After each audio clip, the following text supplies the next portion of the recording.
There's something that I live by, and it's called the Zacchaeus philosophy. The Zacchaeus philosophy is that thing that you do to get noticed. Zacchaeus knew he was short, and he knew that there was a tree. And if the person he wants to see is going to go by that road, then he needs to climb on a tree so that he could be seen. And it worked, which is like the first billboard. So did all these things worked? Yes, it did. Because the thing is, comedy was still new. It was a new, people did not see, people still saw it as an act. It's part of theater, but did not see the commercial angle to it, which is why it was very difficult to convince anyone to pay you a fee to just come and crack jokes. If you have a talent, unless you package it as a service, nobody pays for it. What were the sub? My worry really is, you don't, like Bill Cosby, you don't need to be dirty to be funny. Okay. Welcome to my, this is what I call the Jokes Factory. These are the things that made Alibaba.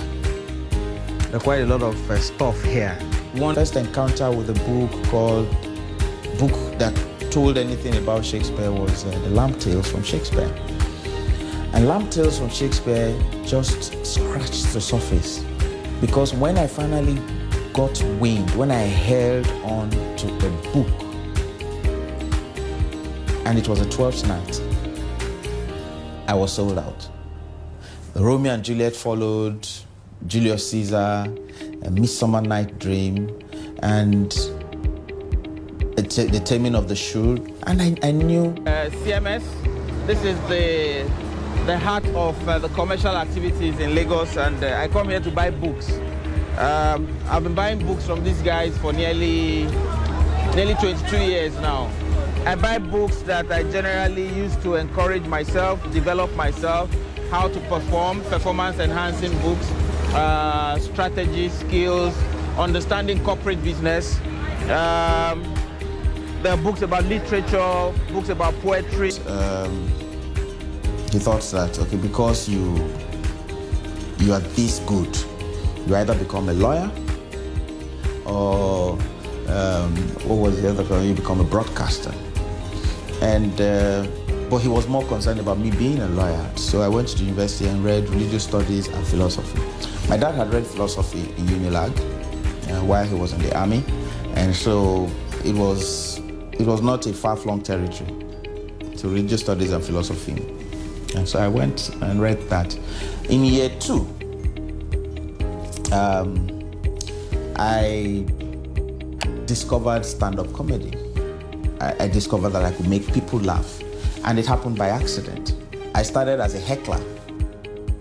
So I sit in the show, as the event is going on, I just keep heckling whoever is on stage. That's how I found myself becoming a comedian. And gradually, it became clear that I needed to do better than just telling the joke. I have an event preparing, over the years, preparing has become like second nature. As we're sitting here, somebody calls me and says there's an event, I will go there and knock it out like I had planned it 4 years ago. Because it's now inborn, you know? And I teach a lot of young comedians. When you're telling a joke and you can sense that it's going to fall flat, you put about like 3-4 jokers on the one and you wedge it. Yeah. And so you build this joke that is about falling flat into that other joke. So this looks like a setup for that joke. Yeah. And it's not clear. And then But somebody, maybe you twist the punchline. and then you continue. So you need to have those lifesavers. You have about like 10 lifesavers every time you're on stage. Standard jokes. Standard jokes that you go to them. And most of them must be one-liners that you can kick in at any time and do. And then you also have spontaneity on your back. You have spontaneity, you're on stage, you're talking, somebody walks past.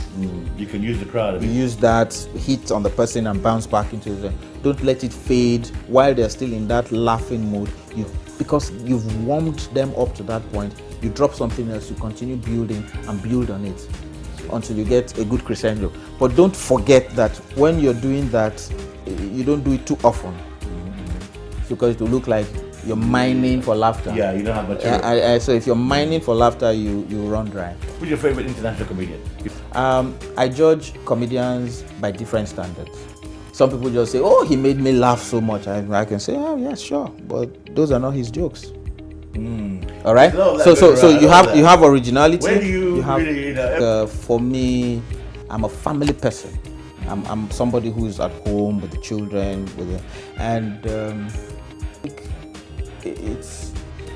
it's amazing how I switch from being the comedian to being the serious father.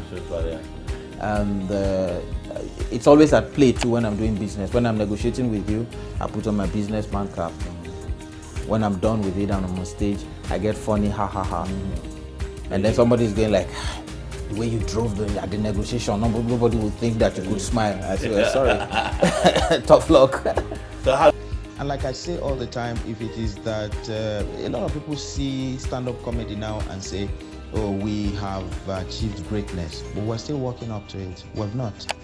We're growing, and we will get there.